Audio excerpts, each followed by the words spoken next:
క్రీస్తునాథుని యందు ప్రియా సహోదరి సహోదరులారా, సామాన్య 16వ ఆదివార ధ్యానాంశానికి మీకు స్వాగతం. ఈరోజు మనము ధ్యానించటానికి ప్రభు మన ముందు ఉంచుతున్నటువంటి మొదటి పఠనము జ్ఞాన గ్రంథము 12వ అధ్యాయము 13వ వచనము మరియు 16 నుండి 19 వరకు ఉన్న వచనాల నుండి తీసుకోబడింది. సువార్త మత్తయి సువార్త 13వ అధ్యాయము 24వ వచనం నుండి 43వ వచనం వరకు తీసుకోబడింది. మరి ఈ వాక్యాలను మన ముందు ఉంచుకొని ప్రభు మనకు తెలియజేస్తున్నటువంటి విషయాలను మనము తెలుసుకోవడానికి, మన మనసుల్లో వాటిని పదులుపరుచుకోవడానికి ప్రయత్నం చేద్దాం. ముందుగా ప్రియా సహోదరి సహోదరులారా, సువార్త పఠనంలో మనం ఆలకించే ఒక వాక్యాన్ని మనము చదువుకొని ఆ వాక్యం మీద కొంతసేపు ధ్యానించుకుందాం. మత్తయి సువార్త 13వ అధ్యాయము 25వ వచనం. జనులు నిద్రించు వేళ వాని పగవాడు వచ్చి గోధుమలలో కలుపు గింజలు చల్లిపోయెను. మనం ఆలకించిన ఉపమానంలో రైతు గోధుమ గింజలను, మంచి గింజలను భూమిలో వేస్తే అతని యొక్క శత్రువు రాత్రి వేళలో వచ్చి ఎవరు చూడని సమయంలో కలుపు గింజలు ఆ గోధుమ గింజలు వేయబడినటువంటి భూమిలో వేసి వెళ్ళిపోవడం జరిగింది. ఈ వాక్యాన్ని మనము ధ్యానిస్తూ ఉండగా ప్రియ సహోదరి సహోదరులారా, మన మనసుల్లో నిలుపుకోవలసినటువంటి ఒక ముఖ్యమైనటువంటి విషయాన్ని ఈరోజు మీ ముందు ఉంచాలి అని అనుకుంటూ ఉన్నాను. గోధుమ పొలము మన కుటుంబము అని మనము అర్థం చేసుకుంటే, గోధుమ గింజలు దేవుడు నాటేటువంటి మంచి విషయాలు. అయితే ప్రియ సహోదరి సహోదరులారా, మనకు తెలియకుండానే, మనము గమనించకుండానే కొన్నిసార్లు కలుపు గింజలు లేదా చెడు విషయాలు మన కుటుంబాలలో కూడా నాటబడుతూ ఉంటాయి. కొన్నిసార్లు మనకి అవి చెడు విషయాలు అని కూడా తెలియదు. చెడు విషయాలుగా వాటిని మనము అర్థం చేసుకోము. అయినప్పటికీ కూడా అవి మన కుటుంబంలో నాటబడుతూ ఉంటాయి. అయితే ఆ నాటేది ఇంకెవరో కాదు, మనమే. కుటుంబ సభ్యులమైనటువంటి మనమే మనకు తెలియకుండానే కుటుంబంలో కొన్ని కలుపు గింజలను లేదా కొన్ని చెడు విషయాలను నాటుతూ ఉన్నాము ప్రియ సహోదరి సహోదరులారా. అయితే ఈరోజు మనము మనకు తెలియకుండా నాటేటువంటి కొన్ని చెడు విషయాలు ఏమిటి, ఏ విధంగా ఆ చెడు విషయాలు మన కుటుంబాన్ని నాశనానికి తీసుకువెళ్తాయి అనే విషయాన్ని మనము కొంతసేపు ధ్యానించుకుందాం. మొట్టమొదటిది ప్రియ సహోదరి సహోదరులారా, మన కుటుంబంలో మనము నాటేటువంటి చెడు విషయం ఏమిటి అంటే వ్యర్థపు సంభాషణలు. మన పిల్లలు వింటూ ఉండగా, లేకపోతే అందరికీ తెలిసే విధంగా కొన్ని వ్యర్థపు సంభాషణలకు మనము మన కుటుంబంలో తావిస్తూ ఉంటాము. అయితే ఆ వ్యర్థపు సంభాషణలు చాలాసార్లు ఇతరుల గురించి అనవసరమైనటువంటి విషయాలు చర్చించుకోవడానికి సంబంధించిందై ఉంటుంది. వారి గురించి మన కుటుంబంలో అనవసరంగా మాట్లాడుకోవడం, వారి మీద మన కుటుంబంలో ఒక రకమైనటువంటి తీర్పు తీర్చడం అనేటువంటిది జరుగుతుంది. తెలిసి తెలియనటువంటి విషయాలను మనము జరిగినటువంటి వాస్తవాలుగా కూడా చిత్రీకరించి మాట్లాడుకోవడం జరుగుతుంది. ఈ మాటలు వింటున్నటువంటి మిగతా కుటుంబ సభ్యులలో ఒక రకంగా మనము ఆ వ్యక్తుల మీద చెడు అభిప్రాయాన్ని కలిగిస్తూ ఉంటాము. ప్రియ సహోదరి సహోదరులారా, మనస్సులను పాడు చేసేటువంటి ఒక విషయము వ్యర్థపు సంభాషణలు. ఇవి మనకు తెలియకుండానే మన కుటుంబంలో నాటుతున్నటువంటి కలుపు గింజలుగా మనము మొదటిగా గుర్తించాలి. ఇక రెండవ విషయం ప్రియ సహోదరి సహోదరులారా, మన కుటుంబము అనే గోధుమ పొలములో మనము క్షమాపణతో లేకపోతే అది కూడా ఒక రకంగా కలుపు గింజలను నాటేటువంటిదిగానే మనము గుర్తించాలి. భార్యాభర్తల మధ్య కానీ, తల్లిదండ్రులు బిడ్డల మధ్య కానీ, బిడ్డల మధ్య కానీ క్షమించుకోవడం అనేటువంటిది లేకపోతే అది మనకు తెలియకుండానే మన కుటుంబంలో నాటుకుంటున్నటువంటి కలుపు గింజలుగా మనము గుర్తించాలి. ఒక చెడు విషయంగా మనము గుర్తించాలి. ప్రియ సహోదరి సహోదరులారా, క్షమాపణ లేకుండా ఎన్ని కుటుంబాలు విచ్ఛిన్నమైపోతూ ఉన్నాయో మనకు తెలుసు. రక్త సంబంధీకులు సైతము ఏ విధంగా కోర్టుల చుట్టూ, పోలీస్ స్టేషన్ల చుట్టూ తిరుగుతూ ఉన్నారో మనకు తెలిసిన విషయమే. కుటుంబంలో క్షమాపణ లేమి అనేటువంటిది మనము నాటుకుంటున్నటువంటి ఒక కలుపు గింజగా ఈరోజు మనం గుర్తించాలి. క్షమాపణ లేకపోవడం అనేటువంటిది దైవరాజ్యానికి మనం దూరంగా జరిగిపోవడమే అనే విషయాన్ని మనం గుర్తించాలి. కాబట్టి మనము గుర్తించకుండానే మన కుటుంబంలో నాటేటువంటి కలుపు గింజ ఈ క్షమాపణ లేమి అనే విషయాన్ని మనం గుర్తించాలి. ఇక మూడో విషయం ప్రియ సహోదరి సహోదరులారా, మన కుటుంబంలో ఉండేటువంటి పెద్దలకు దైవిక విషయాల మీద అనాసక్తిగా ఉంటే వారు ఒక ప్రార్థనకు కానీ, దివ్య బలిపూజకు కానీ, దేవుని యొక్క వాక్యానికి కానీ సముచితమైనటువంటి స్థానం కల్పించకపోతే, దైవిక విషయాల మీద ఏమాత్రమో ఆసక్తి కనబరచకపోతే అది కూడా కుటుంబంలో వారు నాటేటువంటి కలుపు గింజగానే గుర్తించాలి. అలాంటి కలుపు గింజ వలన కుటుంబంలో శాంతి సమాధానాలు లోపిస్తాయి. మరి అలాంటి కలుపు గింజల వలన కుటుంబ దైవిక వాతావరణం అనేటువంటిది విచ్ఛిన్నమవుతూ ఉంది. ప్రియ సహోదరి సహోదరులారా, పెరుగుతున్నటువంటి బిడ్డలకు కూడా దైవిక విషయాల మీద అనాసక్తి ఏర్పడి వారు దేవునికి, దైవ సంబంధమైనటువంటి విషయాలకు చాలా దూరంగా ఉంటారు. ఇది కూడా మనము గమనించాల్సినటువంటి విషయం. మనకు తెలియకుండానే మన కుటుంబంలో మనం నాటుకుంటున్నటువంటి ఇంకొక కలుపు గింజ ఇది అని ఈరోజు మనము గ్రహించాలి. ఇక నాలుగవది ప్రియ సహోదరి సహోదరులారా, మన కుటుంబంలో మనము నాటుకునేటువంటి కలుపు గింజ ఏమిటి అంటే స్వార్థంతో కూడుకున్నటువంటి జీవితం. కొన్నిసార్లు మన కుటుంబము సహాయం చేయగలిగేటువంటి స్థితిలో ఉన్నప్పటికీ కూడాను అబద్ధాలు చెప్పి సహాయాన్ని నిరాకరించడం, లేకపోతే ఇంకేవేవో తప్పుడు కారణాలు చూపించి సహాయం చేయటానికి ముందుకు రాకపోవడం అనేటువంటిది మన కుటుంబంలో ఉన్నటువంటి స్వార్థపు వైఖరికి అద్దం పడుతుంది. ఇలాంటిది కూడా ఒక కలుపు గింజే ప్రియ సహోదరి సహోదరులారా. మనము స్వార్థపూరితమైనటువంటి జీవితాలు జీవిస్తూ ఉంటే అది మనకు ఏమాత్రము మంచిని చెయ్యదు. మనము దానిని బట్టి వినాశనాన్ని కోరి తెచ్చుకుంటాము, కానీ దానివలన మనకు ఏ మంచి జరగదు అనే విషయాన్ని మనము ఈరోజు గుర్తించాలి. ఇది ఒక కలుపు గింజ మనము నాటుకునేటువంటిది. అదేవిధంగా ఇంకొక కలుపు గింజ మన కుటుంబంలో మనం నాటుకునేటువంటిది, తద్వారా మన కుటుంబాన్ని విచ్ఛిన్నం చేసుకునేటువంటిది ఏమిటి అంటే మన కుటుంబంలో ఉండేటువంటి మూర్ఖత్వం. కొన్నిసార్లు కొంతమంది కుటుంబ పెద్దల యొక్క మూర్ఖత్వం వలన కుటుంబ శాంతి సమాధానాలు అనేటువంటివి లోపిస్తూ ఉంటాయి.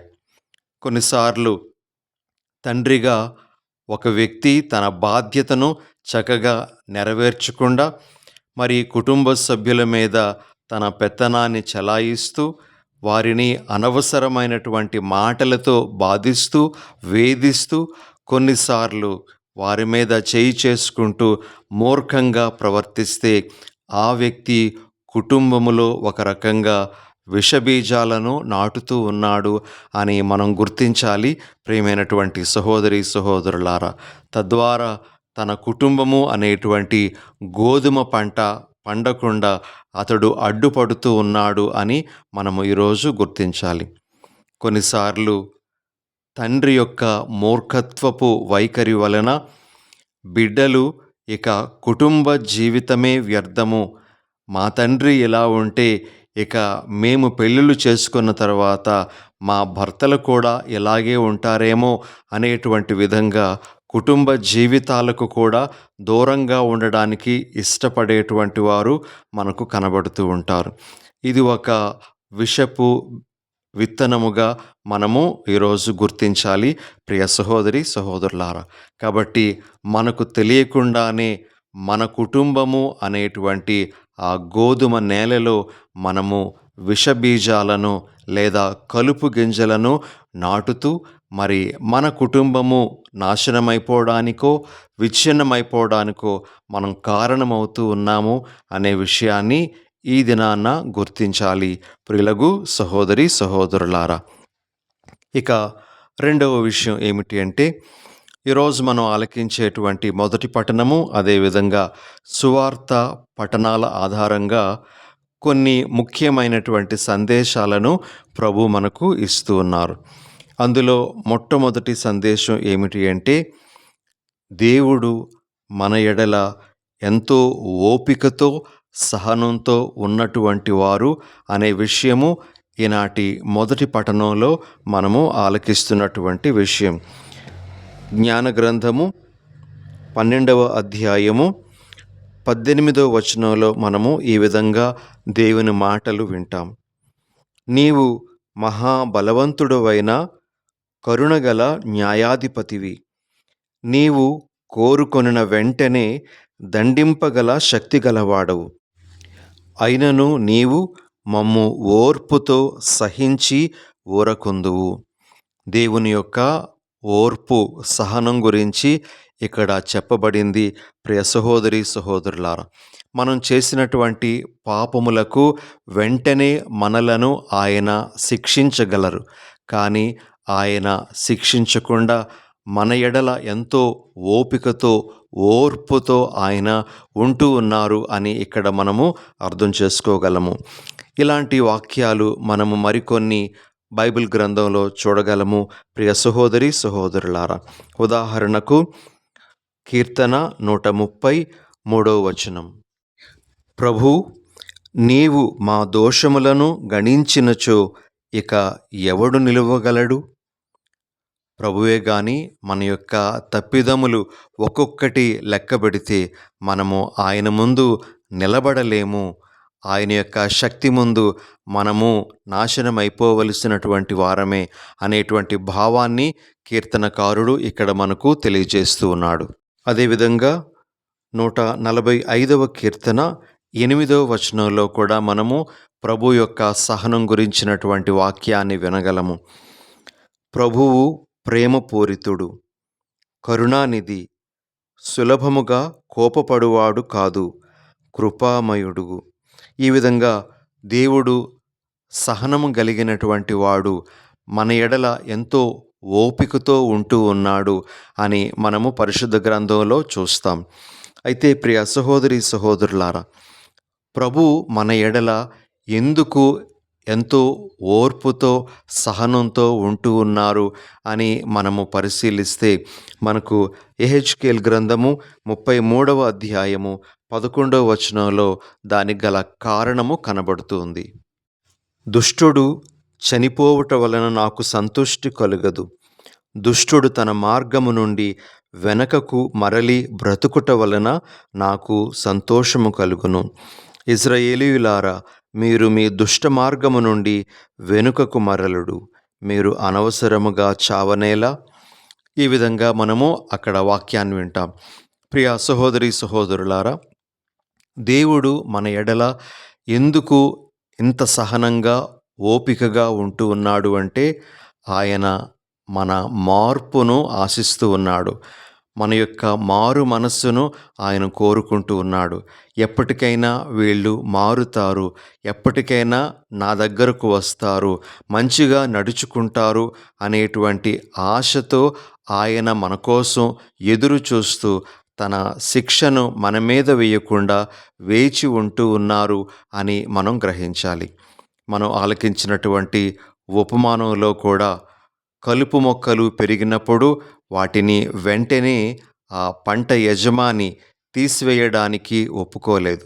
వాటిని చివరి వరకు పెరగనివ్వండి అనేటువంటి మాటను చెప్పడం జరిగింది. ప్రియ సహోదరి సహోదరులారా, దేవుడు మనము ఎంత పాపాత్ములమైనా మనకు ఇంకా తన యొక్క ఓర్పును సహనాన్ని చూపిస్తూ ఉన్నాడు అంటే మనము మారుతాము, మన జీవితాన్ని మార్చుకుంటాము అనేటువంటి ఆ కోరికతోనే ఆయన అంత సహనంగా మన ఎడల ఉన్నాడు అని మనం గుర్తించాలి. అది ఆయన యొక్క ప్రేమకు తార్కాణంగా కూడా మనం గుర్తించాలి. మనము వినాశనం చెందాలని ఆయన ప్రేమామయుడైనటువంటి దేవుడు కోరుకోవటం లేదు. కాబట్టి ఆయన మన కోసం ఓపికతో ఉంటూ ఉన్నారు అనే సందేశాన్ని ఈరోజు మనము స్వీకరించాలి. ఇక రెండవ విషయం, ఈనాటి వాక్య భాగము ద్వారా మనం గ్రహించాల్సినటువంటిది ఏమిటి అంటే, దైవరాజ్య నిర్మాణం అనేటువంటిది వెంటనే జరిగేటువంటిది కాదు అని, దైవరాజ్య నిర్మాణం అంచెలంచెలుగా క్రమేపీ ఏర్పడే ఒక వాస్తవం అని ఈరోజు మనకి పరిశుద్ధ గ్రంథ పఠనాలు తెలియజేస్తూ ఉన్నాయి. మనం ఆలకించినటువంటి ఆవగింజ ఉపమానం కానీ, పులిసిన పిండి ఉపమానం కానీ ఈ విషయాన్ని మనకు చాలా స్పష్టంగా తెలియజేస్తూ ఉన్నాయి. ప్రియ సహోదరి సహోదరులారా, ఒక ఆవగింజ నుండి ఒక గుబురు పొద ఏర్పడడానికి ఎంత సమయం పడుతుందో మనము ఊహించుకోవాలి.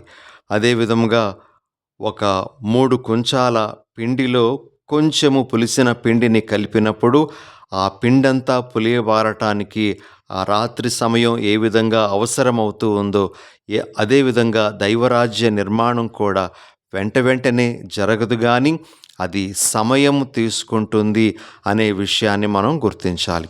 అయితే మనము ఇక్కడ నేర్చుకోవలసినటువంటి విషయం ఏమిటి అంటే, మనం చేసేటువంటి చిన్న పనులైనా సరే, చిన్న మంచి కార్యాలైనా సరే, అవి పెద్ద ఫలితాన్ని చూపించగలవు అని మనం గుర్తించాలి ప్రియ సహోదరి సహోదరులారా. కాబట్టి చిన్న పనులే కదా అని మనము నిర్లక్ష్యం చేయాల్సిన అవసరం లేదు. ఆ చిన్న కార్యాల ద్వారా కూడా దైవరాజ్య నిర్మాణం అనేటువంటిది సాధ్యమే అనే విషయాన్ని గుర్తించాలి. ఈ సందర్భంలో ఒక చిన్న సంఘటనను మీ ముందు ఉంచాలనుకుంటూ ఉన్నాను. ఒక విచారణ పండగకు దివ్య సత్ప్రసాదానికి పిల్లలను సిద్ధం చేయడం అనేటువంటిది జరుగుతూ ఉంది. మరి చాలామంది పిల్లలు దివ్య సత్ప్రసాదానికి సంబంధించినటువంటి విషయాలు నేర్చుకుంటూ ఉన్నారు. మరి విచారణ గురువులు వారి దగ్గరకు వెళ్ళి ఆ విషయాలన్నీ వారి నుంచి తెలుసుకున్న తర్వాత వారు ఏ విధంగా క్రొత్త బట్టలు తీసుకొని దివ్య సత్ప్రసాద స్వీకరణకు సిద్ధపడాలో కూడా తెలియజేస్తూ ఉన్నారు. క్లాస్ అంతా అయిపోయిన తర్వాత ఒక చిన్న అబ్బాయి వచ్చి, ఫాదర్ గారండి, నేను ఈ సంవత్సరము దివ్య సత్ప్రసాదము తీసుకోనండి అని చెప్పడం జరుగుతుంది. ఫాదర్ గారు ఆశ్చర్యపోతారు. ఆ కుర్రవాడు బాగానే ప్రార్థనలు సత్యోపదేశం నేర్చుకొని ఉంటాడు, ఎందుకు మరి సత్ప్రసాదం తీసుకోవడానికి వెనుకాడుతున్నాడు అని మరి ఫాదర్ గారు అడుగుతారు, ఏంటి కారణము అని. అప్పుడు ఆ అబ్బాయి చెప్పేటువంటి మాట ఏమిటంటే, నా దగ్గర కొనుక్కోవడానికి డబ్బులు లేవండి, కొత్త బట్టలు కొనుక్కోవడానికి నాకు డబ్బులు లేవు, కాబట్టి నేను వచ్చే సంవత్సరం తీసుకుంటాను అని అంటాడు. ఆ అబ్బాయి తండ్రి కుటుంబం నుంచి వేరుగా ఉండడము, మరి తల్లి వేరే వ్యక్తిని వివాహం చేసుకోవడం వలన ఆ అబ్బాయి తాతయ్య దగ్గర పెరుగుతూ ఉంటాడు. మరి తాతయ్య దగ్గర డబ్బులు లేకపోవడంతో క్రొత్త దుస్తులు కొనుక్కోవడానికి మరి డబ్బులు లేకపోవడంతో ఆ విధంగా వాయిదా వేసుకోవడం గమనించినటువంటి విచారణ గురువు, పర్వాలేదు, బట్టలు కుట్టించుకోవడానికి నేను సహాయం చేస్తాను. నువ్వు బట్టలు కుట్టించుకో. ఈ సంవత్సరం నువ్వు సప్రసాదాన్ని ఖచ్చితంగా తీసుకోవాలి అని చెప్పినప్పుడు ఆ అబ్బాయి చాలా సంతోషపడడం మాత్రమే కాకుండా మరి ఆ తర్వాత ఆ విచారణ గురువులంటే అభిమానము, ఆ విచారణ గురువుల ఎడల అతడు కృతజ్ఞతతో మరి ఉండడం కూడా జరిగింది. ప్రియా సహోదరి సహోదరులారా, ఇలాంటి చిన్న చిన్న విషయాలే దైవరాజ్య నిర్మాణానికి దోహదపడేటువంటి విషయాలు. అవి తప్పనిసరిగా పెద్దదైనటువంటి దైవరాజ్య నిర్మాణానికి ఉపకరించేటువంటి సాధనాలు అని మనము గుర్తించాలి. ఇక ఆఖరుగా ఈనాటి పఠనాల ద్వారా మనం నేర్చుకోవలసినటువంటి విషయం ఏమిటి అంటే, మనము తీర్పు అనేటువంటిది ఉంటుంది అని విశ్వసించాలి. తప్పనిసరిగా మన జీవితాల మీద సమీక్ష జరుగుతూ ఉంది. మరి ఎవరైతే మంచిగా నడుచుకుంటారో వారు ఆ తీర్పు దినాన ప్రభువు ముందు నిలబడగలుగుతారు. దుష్టవర్తనులు మాత్రము ఆ తీర్పు సమయాన ప్రభువు ముందు నిలబడలేరు అని ప్రభు మనకు తెలియజేస్తూ ఉండగా, అంతిమ విజయం మంచివారిదే, అంతిమ విజయం మంచిదే అనే విషయాన్ని మనం గుర్తుంచుకోవాలి. చెడు వ్యక్తులు అప్పటికప్పుడు విజయాన్ని సాధించినటువంటి వారుగా, లేదా జీవితంలో ఏదో గొప్ప వృద్ధిని సాధించినటువంటి వాళ్ళుగా మనకు కనబడతారు. ఇది సైతాను పెట్టేటువంటి ప్రలోభంగానే మనం గుర్తించాలి. కానీ మంచికి మాత్రమే స్థానం ఉంటుంది. మంచిదే అంతిమ విజయం అనేటువంటి విషయాన్ని మనం గుర్తించాలి అని, మరి మంచిని చేయడంలో ఎప్పుడూ కూడా మనం వెనుకాడకూడదు. మంచితో మన జీవితాలను నింపుకోవాలి అని ప్రభు ఈరోజు ఈనాటి గ్రంథ పఠనాల ద్వారా బోధిస్తూ ఉన్నారు.